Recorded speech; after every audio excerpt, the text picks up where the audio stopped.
자, 그러면 빌레몬서 세 번째 읽기를 하면서 이 단락 제목까지를 하면서 뭐를 우리가 이제 하게 되냐면요. SBS에서는 인명, 지명, 때에 대한 것들을 보통은 컬러 코딩 하도록 제주에서는 가르칩니다. 그래서 인명은 무엇과 관련되어 있냐면요. 저자가 누구냐, 독자가 누구냐, 이런 것들을 찾아내는 거예요.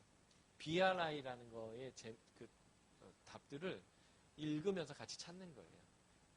그리고 때에 대한 것들을 찾을 때는 이게 언제쯤 기록된 거구나, 이런 것들을 찾을 수 있는 하나의 관찰이 되는 거고요. 지명은 이게 누구한테, 어디에 있는 사람한테 어디에서 보냈겠구나, 이런 것들을 찾는 데 도움이 되는 하나의 관찰로서 두 번째 읽기 때부터 컬러 코딩을 그렇게 하게 되는데, 지금 이 빌레몬서에서는 사람이 주로 많이 나오기 때문에 우리가 인명만 하나의 색깔을 칠해서 했습니다. 그래서 이 세 번째 읽기 수평 차트를 만든 다음에 우리가 균합적 성경 연구에서 하는 단계가 뭐냐면 바로 이 BRI, 누가 언제 어디서 누구에게 이 편지를 썼고 역사적 배경은 무엇이고 문화적 장르는 무엇이며 어떤 주제를 가지고 왜 썼는가라는 것을 살펴보는 것입니다. 지금 그거 한번 해볼까요? 이 편지의 저자는 누구인가? 1장 1절, 2절을 우리가 살펴보면 바울과 디모데가 2절에 보면 교회에 편지하노니 이렇게 되어져 있어요. 그래서 바울과 디모데이고요. 1장 10절을 보시면 여러분들 눈에 쏙쏙 들어오죠. 왜냐하면 사람 인명을 다 컬러 키딩을 해놨기 때문에 1장 10절에 똑같은 색이 바울에게 칠해져 있을 거예요. 나 9절인가요? 예, 9절이네요. 나 바울은 이라고 이렇게 돼 있어요. 예. 그러니까 지금 이 바울과 디모데가 편지했는데 나 바울은 이렇게 돼 있고 1장 19절을 보면 또 바울의 색깔칠이 돼 있을 거예요. 나 바울이 친필로 이렇게 돼 있습니다.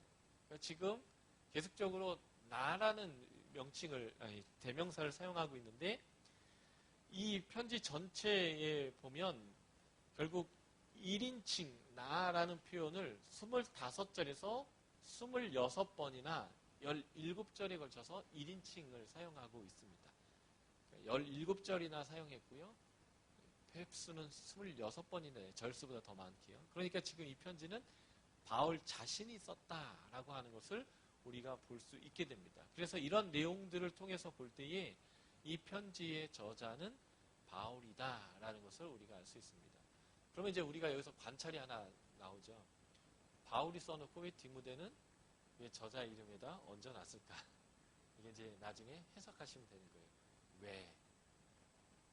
원독자의 입장에서 골로새는 어디고 이 골로새의 사도 바울이 디모데와 언제 사역을 같이 전도여행을 했을까? 뭐 이런 것들을 살펴보면 되겠죠. 어쨌든 제가 본문을 다룰 때 해석 안 할 거니까 그래서 그냥 해석하고 간다면 여기에 이름들이 많아요. 그 이름들이 동역자의 이름들이 많습니다. 형제라고 생각하는 동역자들이 많은데 사도 바울은 동역자와 함께 사역할 줄 아는 리더십이 있는 모범된 사역자라는 것을 우리가 알 수 있는데 특별히 동역자들의 권위를 세워주고 동역자가 사역할 수 있도록 그의 권위를 만들어주는 일들을 사도 바울이 굉장히 잘하고 있는 사람인 것을 우리가 알 수 있어요.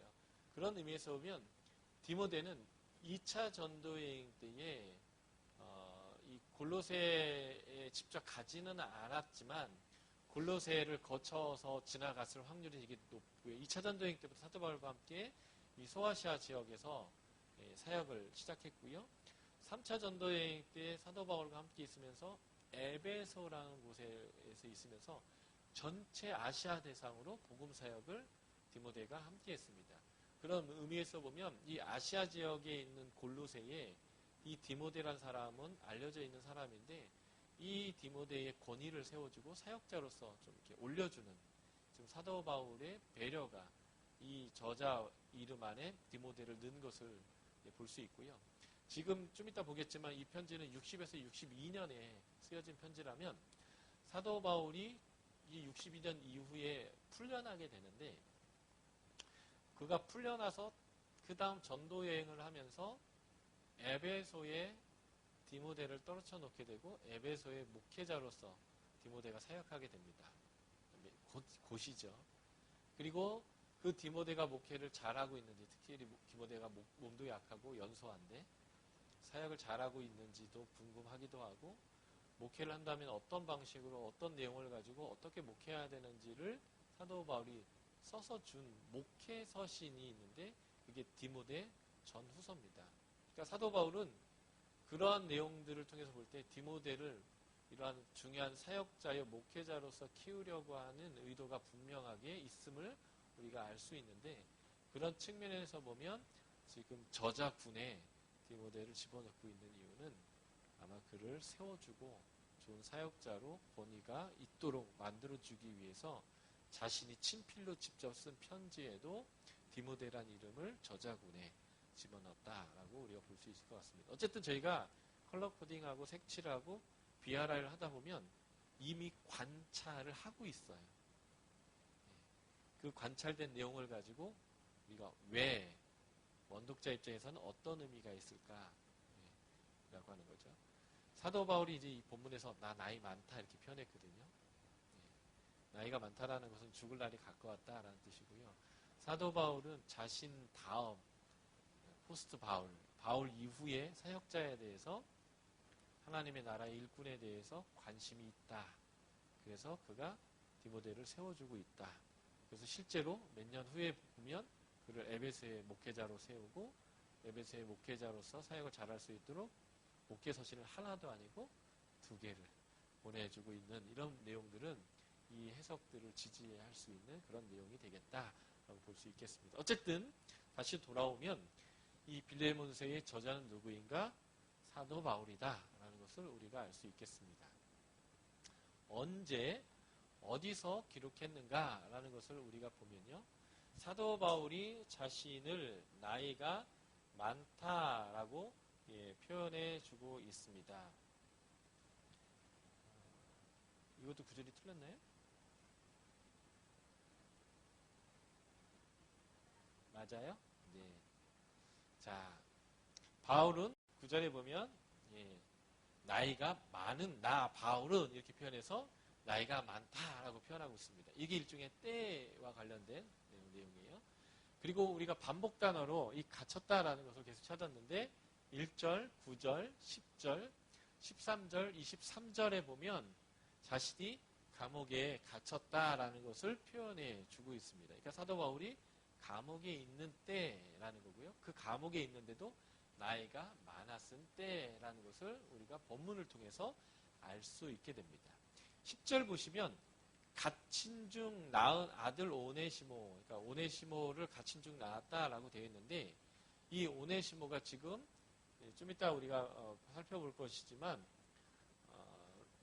골로새서 4장 9절에 보면 골로새에 보냈어요. 그러니까 지금 사도 바울이 감옥에 갇힌 게 있는데 거기서 아들을 낳아가지고 아들을 키워가지고 멀리 여행 보낼 정도로 했는가? 그런 아들이 아닌 것을 우리가 알 수 있는 거죠. 그러니까 여기서 보면 전도에서 양육해서 아들로 삼은 영적인 아들이다라는 것을 우리가 볼 수 있는데, 그래서 자유롭게 양육도 가능하고요. 그 양육한 사람, 골로새서 4장 9절 한번 볼까요? 골로새서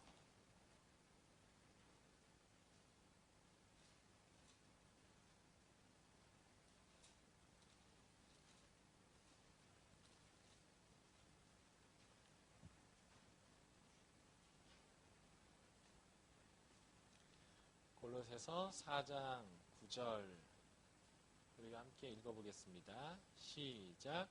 신실하고 사랑을 받는 형제 오네시모를 함께 보내노니 그는 너희에게서 온 사람이라. 그들이 여기 있을 다 너희에게 알려주리라. 사람을 자유롭게 보낼 수도 있어요. 옥에서 낳은 아들인데 보냈다라고 하는 이 내용들은 아마 육체적으로 낳은 아들이 아니라 양육한 아들, 전도에서 키운 아들이고 그 사람을 자유롭게 보낼 수도 있고요. 1절과 23절, 24절 보면 동역자들이 함께 했습니다. 디모데도 함께 있고, 그리고 23, 24절에 보면 5명의 동역자 명단이 있죠. 함께 옥에 갇혀 있는 사람도 있고 동역자들이 함께 있다라는 것을 볼 수 있습니다. 5절에서 7절 빌레몬서 1장 5절을 볼까요? 빌레몬서 1장 5절 주 예수와 및 모든 성도에 대한 내 사랑과 믿음이 있음을 들음이니 들었다 이렇게 되어 있는데요. 외부의 소식도 자유로이 들을 수 있는 곳 이런 감옥이 지금 사도 바울이 있는 감옥이다라는 것을 우리가 볼 수 있겠습니다. 또 24절에 마가가 동역자로 함께 있는데요. 베드로전서 5장 13절을 한번 우리가 살펴보도록 하겠습니다. 베드로전서 5장 13절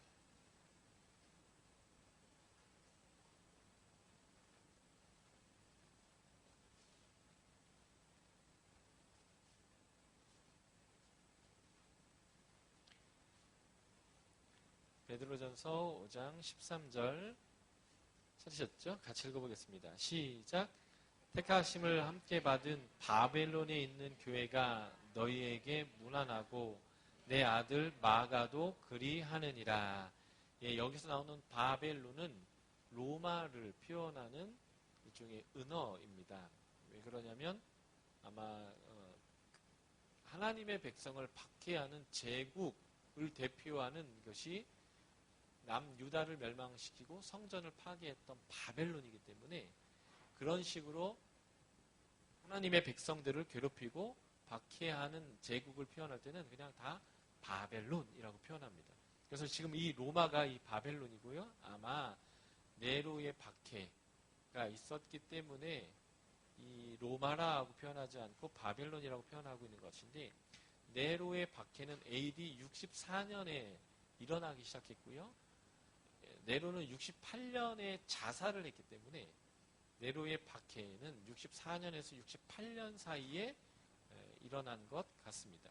그런데 이 60년대에 보면 이 마가가 어디 있냐면 로마에 있는 것을 알 수 있는 거예요. 내 아들 마가도 그리하느니라. 이걸 통해서 보면 마가는 아마 그 60년대에 로마에 있었는데 이 마가가 지금 바울과 함께 있는 것을 보면 이게 60년대쯤 된다라고 하는 것도 어느 정도 우리가 추정할 수 있는 하나의 구절이 되겠습니다.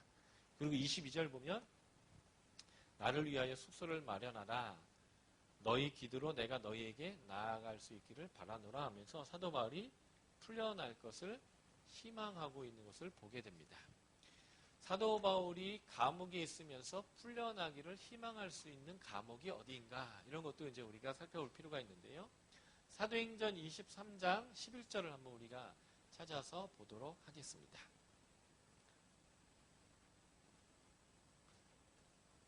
사도행전 21장부터는 사도 바울이 3차 전도여행을 마치고 예루살렘의 구제 헌금을 가지고 갔다가 사도행전 21장에서 예루살렘 성전에서 잡혀서 감옥 생활을 시작합니다. 그 감옥 생활 중에 나와 있는 구절이 사도행전 23장 11절입니다.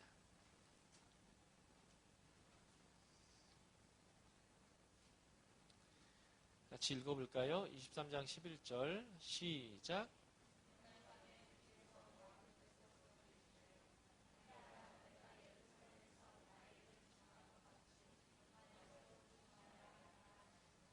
예, 지금 사도 바울이 이 얘기를 하고 있는데요. 그것은 지금 현재 얘기를 하고 있는 게 아니라 과거 얘기를 하고 있는 건데 그 과거 얘기가 뭐냐면 사도행전 21장에서 예루살렘의 성전에 들어갔다가 잡힐 때 그때 죽을 뻔했는데 천부장이 와서 자기를 이제 구해주고 그래서 이제 감옥에 갇히는 그때 얘기를 이제 하고 있는 거거든요.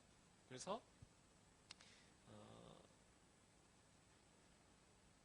23장 11절에 보면 하나님이 그 예루살렘에서 체포가 돼서 지금 갇히는 그 순간에 하나님이 해주신 계시의 내용이 바로 이 11절의 내용입니다. 네가 예루살렘에서 나를 증거한 것 같이 로마에도 가여야 하리라 라는 거죠.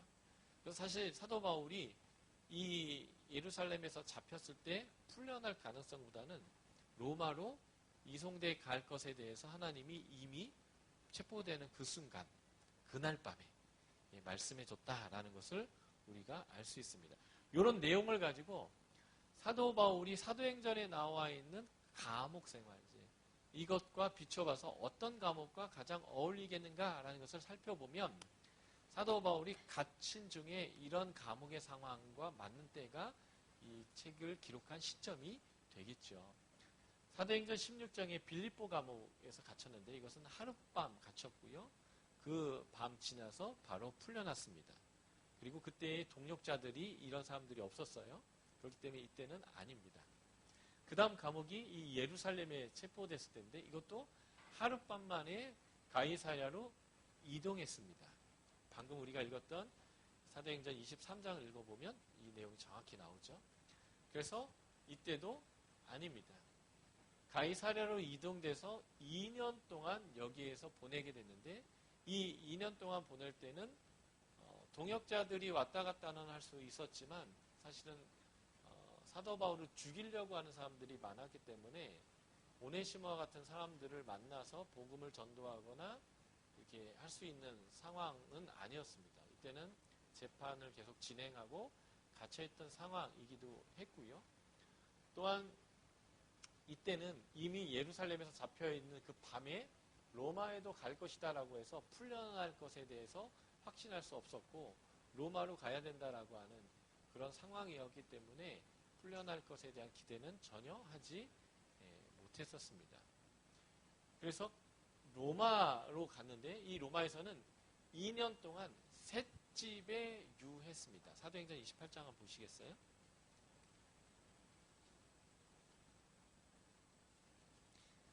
사도행전 28장 끝에 있는 30절을 보시면 같이 읽어볼까요? 사도행전 28장 30절 시작. 바울이 온 이태를 자기 셋집에 머물면서 자기에게 오는 사람을 다 영접하고 하나님의 나라를 전파하며 주 예수 그리스도에 관한 것을 더 담대히 거침없이 가르쳤다라고 얘기합니다. 그러니까 지금 사도 바울은 로마의 감옥은 이런 감옥이 아니라 셋집이었으니까 집에 연금되어 있는 상태. 왜냐하면 재판이 진행 중이기 때문에 입건은 됐는데 아직 재판이 진행되지 않고 있고 어떤 확정 판결이 나 있지 않기 때문에 죄수가 아닌 상황이었습니다. 예루살렘과 가이사랴에서는 옥에 있어야 됐던 이유가 뭐냐면 사도 바울을 죽이겠다는 사람이 너무 많아서 사실은 보호하는 측면에서 갇혀 있었던 것이지요. 그래서 그때는 사람들이 자유롭게 왕래하기가 어려웠지만 여기 본문에 보시면 셋집에 이르면서 자기에게 오는 사람을 다 영접했대요. 그리고 그들에게 복음을 전했다라는 거죠. 아마 이때에 오네시모도 바울에게 와서 복음을 전하고 낳은 아들이 되어진 것 같고요. 그리고 사도 바울은 풀려날 가능성이 이제는 로마에서 있었기 때문에 지금 내가 너에게 가기를 희망한다라고 하는 내용도 나왔을 것이고 내 나이 많은 나 바울이라는 내용도 이때에 어울리는 그런 구절이라고 볼 수 있겠습니다. 그런 의미에서 보면 사도 바울이 지금 갇혔다라고 하는 감옥과 가장 잘 어울리는 지금 감옥의 상태는 AD 60에서 62년의 로마의 감옥이다라고 우리가 볼 수 있겠습니다. 그러므로 이 편지가 언제 기록했는가? AD 60에서 62년 로마의 감옥에서 기록됐다라고 볼 수 있겠죠. 사도 바울의 회심 연도는 AD 32년 정도로 우리가 보고 있습니다. 그러므로 이 감옥은 사도 바울이 회심한 지 거의 28년에서 30년 된 상황이고 그리고 사도 바울이 1차, 2차, 3차 전도여행을 다 마친 상태이고 그리고 복음이 편만하게 많이 퍼진 상태에서 지금 이 편지를 기록했다라고 보시면 되겠고요.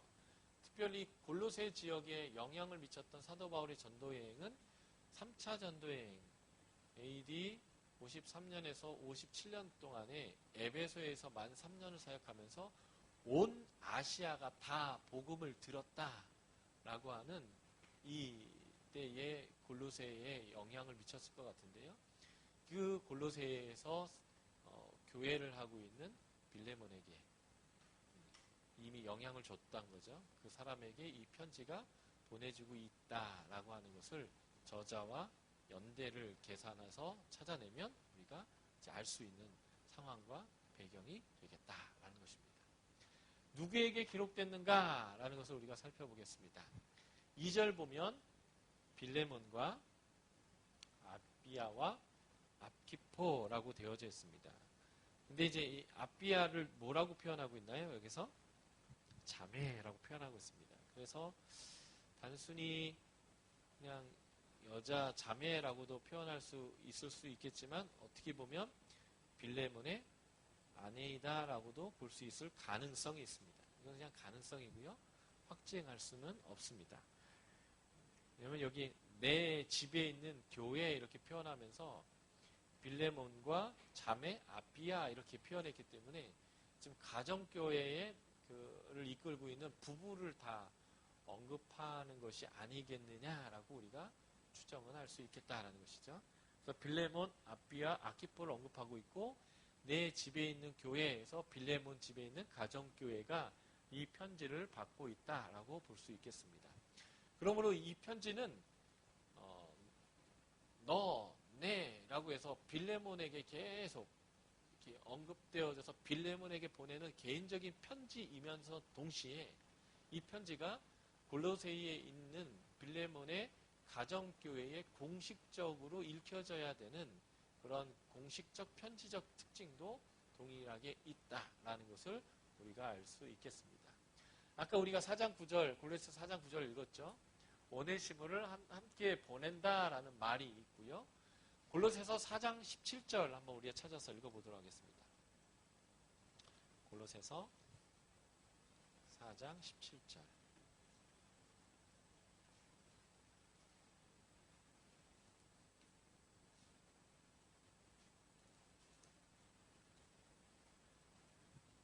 골로새서 4장 17절.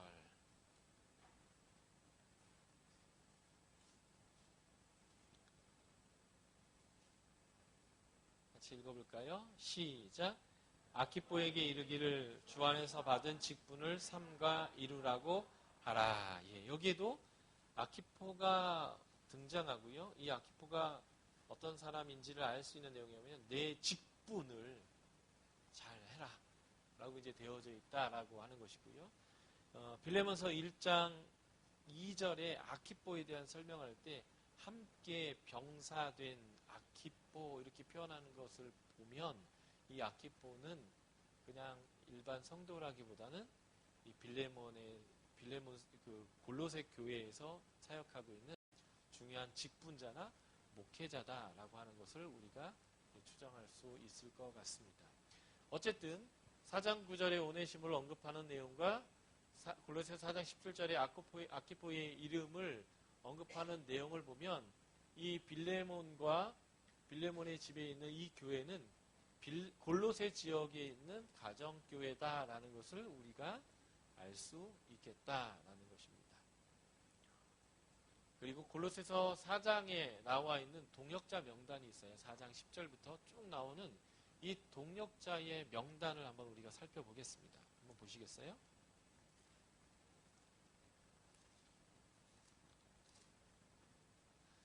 골로새서 4장 9절의 오네시모부터 한번 읽어볼까요? 9절부터 같이 읽겠습니다. 시작. 신실하고 사랑을 받는 형제 오네시모를 함께 보내노니 그는 너희에게서 온 사람이라. 그들이 여기 있는 일을 다 너희에게 알려주리라. 나와 함께 갇힌 아리스다고와 바나바의 생질 마가와 이 마가에 대하여 너희가 명을 받았음에 그가 이르거든 영접하라. 유스도라 하는 예수도 너희에게 문안하느니라. 그들은 헬라파이니 이들만은 하나님의 나라를 위하여 함께 역사하는 자들이니 이런 사람들이 나의 위로가 되었느니라. 그리스도 예수의 종인 너희에게서 온 에바브라가 너희에게 문안하느니라. 그가 항상 너희를 위하여 애써 기도하여 너희로 하나님의 모든 뜻 가운데서 완전하고 확신 있게 서기를 구하노라. 그가 너희와 라우디게에 있는 자들과 히에라볼레에 있는 자들을 위하여 많이 수고하는 것을 내가 증언하노라. 사랑받는 의사 누가와 또 데마가 너희에게 문안하느니라.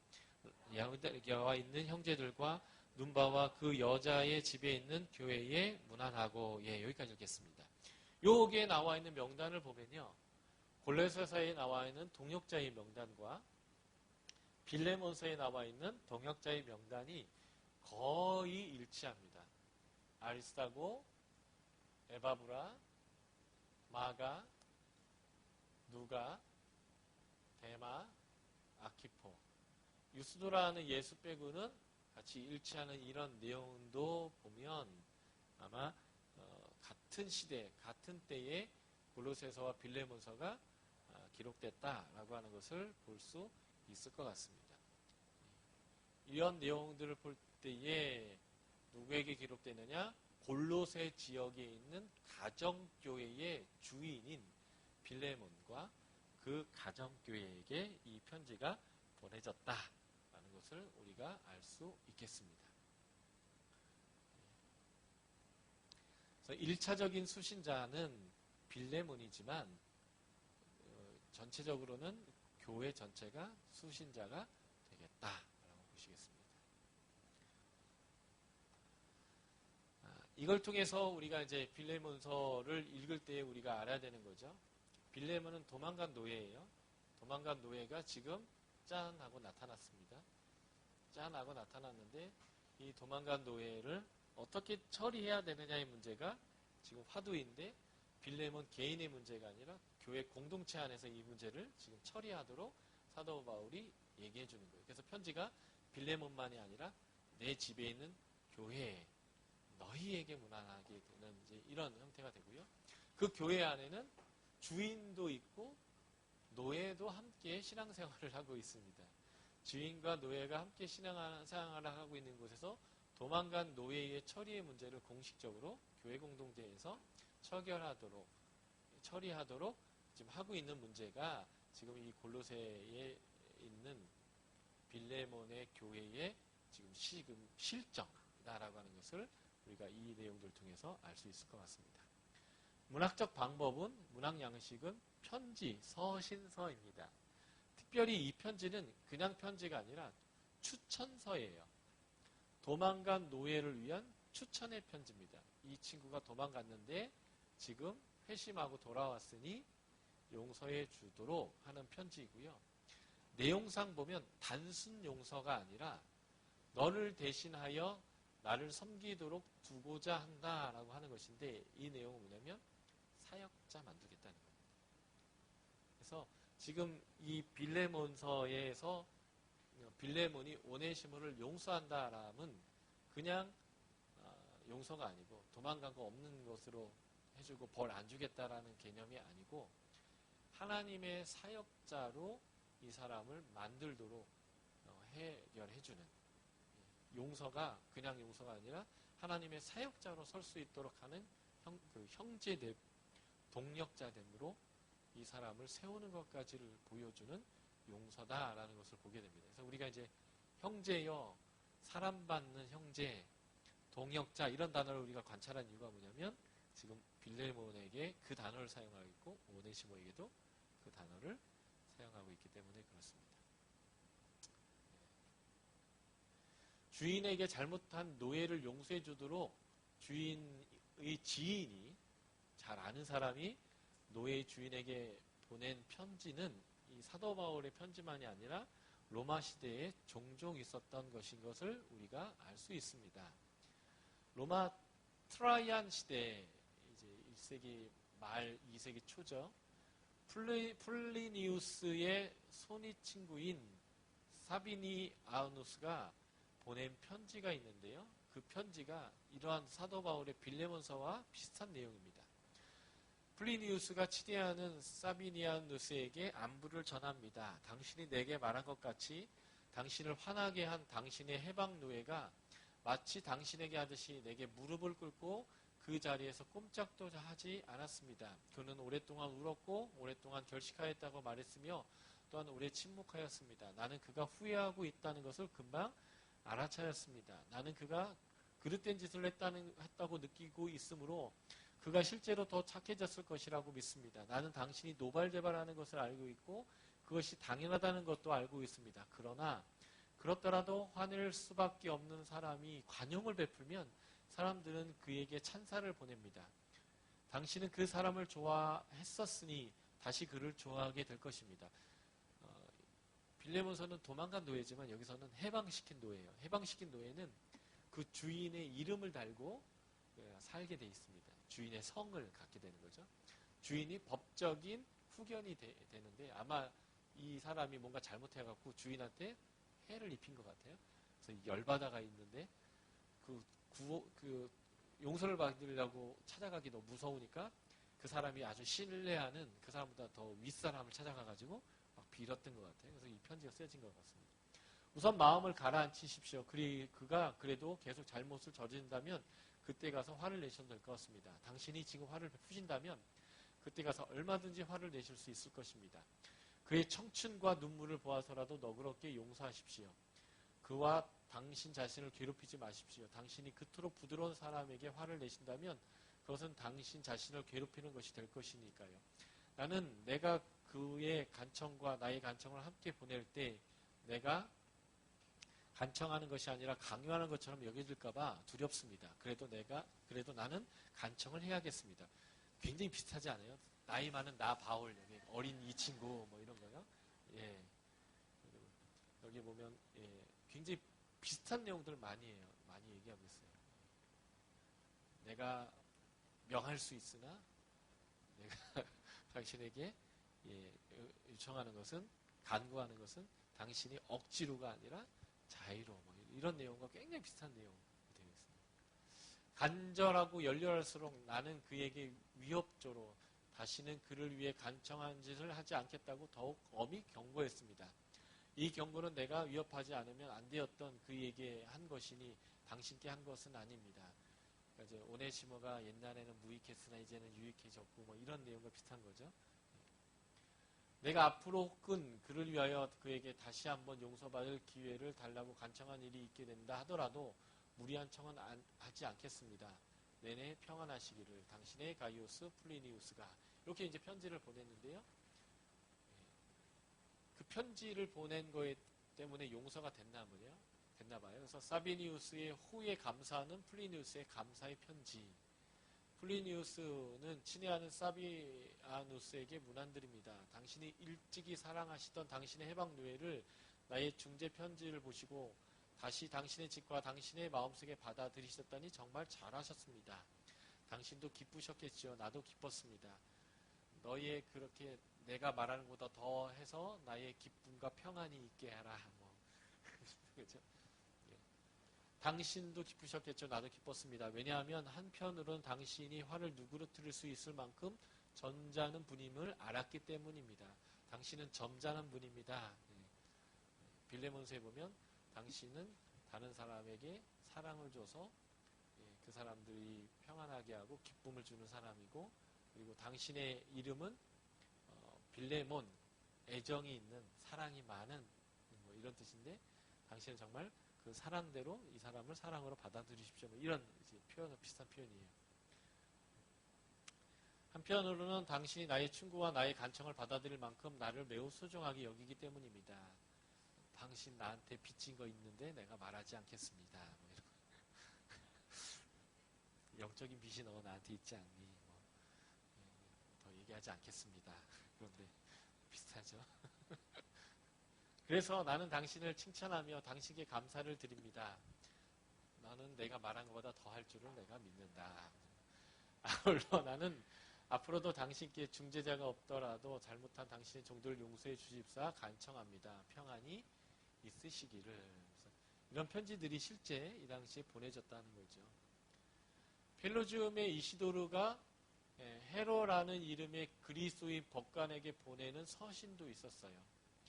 헤로가 소유했던 한 노예가 이시도르를 찾아가자 이시도르는 자신의 죄를 깨달은 이 도망자를 위해 헤로에게 그를 용서해 줄 것을 간청하는 내용의 편지로 보냈는데, 기독교인 벽간이기 때문에 그 사람에게 마태복음 6장 15절, 누가복음 7장 37절, 마태복음 9장 9절, 요한복음 4장 5절 이하, 또 마태복음 9장 2절을 열거하면서 용서해 주셔야 된다고 성경을 인용하면서 했다라는 그 편지가 있습니다. 지금 제가 말했던 이 모든 편지는 고대 노예 제도와 초기 그리스도교라고 하는 한신연에서 나온 책에서 인용한 내용들입니다.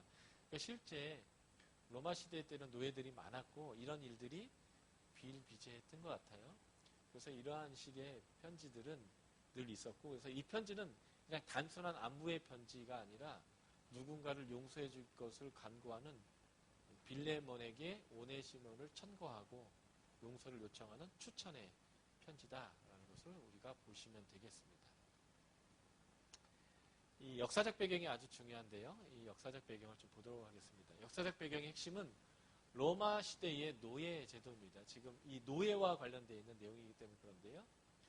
로마의 노예 제도는 에서 중요한 첫 번째는 주인의 법적인 소유물이라는 거예요. 노예는. 그래서 철학자들, 우리가 잘 아는 아리스토텔레스나 플라톤 같은 철학자들은 이 노예들을 재산이라고 표현했어요. 영혼 있는 도구, 말할 수 있는 도구, 이런 식으로 표현했다는 거예요. 그래서 주인의 소유물이었다라는 것입니다. 집안일이나 농장의 일을 담당해서 막노동을 하는 그런 직업도 있었지만 다른 여러 가지 직업도 있었습니다. 의사, 교사, 회계 담당, 어떤 가정의 관리, 마치 요셉이 보디발의 집에 총무를 맡은 것처럼요. 심지어는 나라의 총리도 되죠. 그런 것처럼 노예라고 해서 다 막노동만 한 게 아니라는 것이고요. 아마도 빌레몬의 집에 오네시모가 너희에게 불의한 것이 있으면 나에게 해라. 그 불의한 것을 얘기할 때 빚진 것이라고 또 표현했거든요. 아마 이 오네시모는 이 빌레몬의 집에서 굉장히 중요한 재정 담당이라든지 아주 중요한 역할을 담당했던 노예일 수 있는 가능성이 있습니다. 그러니까 단순히 일하기 힘들어서 도망간 사람이보다는 아마 주인의 거 왕창 해먹고 도망간 노예일 가능성도 있어 보입니다. 그래서 18절, 빌레몬서 18절을 보면 그가 만일 내게 불의를 하였거나 이 불의와 동의됐고 했듯이 내게 빚진 것이 있다면 내가 책임을 질 테니까 그거에 대해서 용서해 다오, 이렇게 하는 것과 연관되어 있는 그런 내용입니다. 그래서 집안에서 아주 중요한 역할을 담당하는 노예들도 있었다. 빌레몬의 집에 오네시모는 그럴 가능성도 있다. 주인에 따라 많은 고통을 받기도 했습니다. 사소한 잘못 때문에 잔인한 벌을 주기도 했는데요. 초대 황제 아우구스투스는 길들이 매출하기를 죽게 했다고 해서 노예를 십자가에 못 박아 죽이기도 하고요. AD 90년도 사도 요한 때에 기독교를 박해했던 도미티안 같은 경우는 목욕물 뜨겁게 했다고 해서 노예를 화로에 태워 죽이기도 했고요.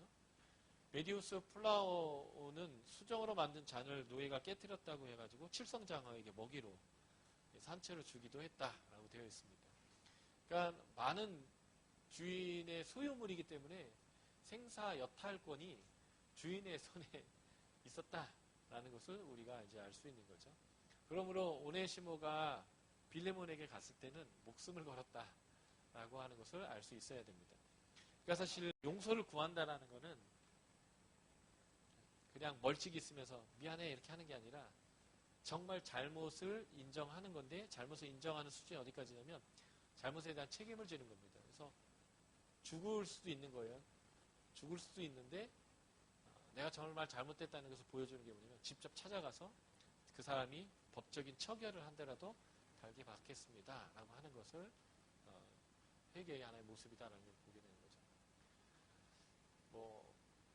먼지 묻은 거 잘못 닦은 거, 파리를 뚫지 못한 거, 식탁을 바로 뚫지 못한 거, 의자를 바로 못 놓은 거, 뭐 이런 것 때문에 주인 식사하는데 옆에서 속삭거리는 거, 뭐 이런 거 가지고 매맞기도 하고 고난을 당하기도 했습니다.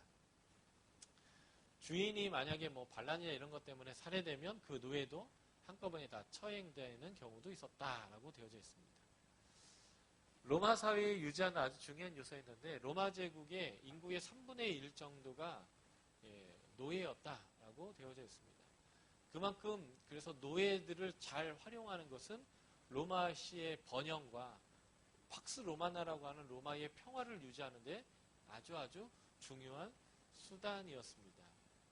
1세기에는 노예의 지위가 많이 향상됐는데요. 그 이유가 뭐냐면 스파타르쿠스라고 분들 영화로 많이 보신 그 내용이 있는데 이게 이제 BC 1세기에 실제 있었던 사건입니다. 검투 노예가 이제 탈출해가지고 그 벌인 일종의 폭동이었는데 이게 로마시에 굉장히 큰 영향을 주면서 로마에서 평화를 잘 유지하려면 노예들에 대한 처우를 잘 해야 되는구나. 얘들이 폭동을 일으키면 안 되겠구나 라고 하는 이 사건이 있은 이후 로마의 이러한 이제 노예에 대한 처우들이 잘 있게 됐습니다. 그래서 노예는 가정을 가질 수 있을 뿐만 아니라 석방과 자유를 위해 자신의 돈을 모아서 나중에 그 돈을 내고 자기가 석방되게 하는 그런 일들을 할 수 있었고요. 이러한 재산을 모으고 가정을 가지는 일은 노예들이 자발적으로 잘 일할 수 있는 하나의 이유가 됐습니다. 로마의 법에 의해서 보호받기도 했고요. 이거는 노예를 위한 게 아니라 주인을 위한 처사다라고 로마 법에는 되어져 있다라고 되어 있습니다. 그래서 노예는 가정의 유익과 안녕을 가져오는 한 그는 착한 노예라는 식으로 취급해야 된다라고 이제 말하고 있습니다. 노예가 7년을 일했거나 30세가 되면 자유를 주기도 했는데요. 기록에 의하면 로마 시대 때 노예의 평균 수명은 30살이었습니다. 그러니까 죽을 때쯤 풀어줬다 이게 거죠. 그러니까 잘 못 먹고 고생 많이 했기 때문에 노예의 수명이 평균 30세였다라고 되어져 있습니다. 그래서 해방된 사람들이 많이 있었고요. 해방된 노예는 그 노예를 풀어준 주인의 성을 따르게 되어 있습니다. 그리고 그 주인의 법적인 후견인 안에서 그가 이제 살게 되어져 있고요. 그가 이제 자유민이 되면 그 사람 일대에는 많은 권한이 제한되어 있지만 그의 자식 때부터는 로마의 시민권을 얻기도 하고 로마의 그 시민의 권리들을 다 누릴 수 있는 그런 특권을 갖게 됐습니다. 이 8번이 굉장히 중요한데요. 주인에게 반역하는 행위는 십자가의 처형을 당했습니다. 그리고 1세기에는 도망간 노예를 다시 잡아들이는 기구, 우리나라 추노와 같은 기구들이 있었습니다. 그만큼 당근과 채찍을 다 활용해서 노예들이 잘 일할 수 있도록 하는 것이 1세기에 굉장히 중요했다는 건데 지금 빌레몬서에 빌레몬에게 도망간 노예는 아마 그냥 단순 노동꾼이 아니라 주인의 돈깨나 이런 것들을 맡았던 사람인데 굉장히 많은 손해를 끼치고 도망간 거거든요.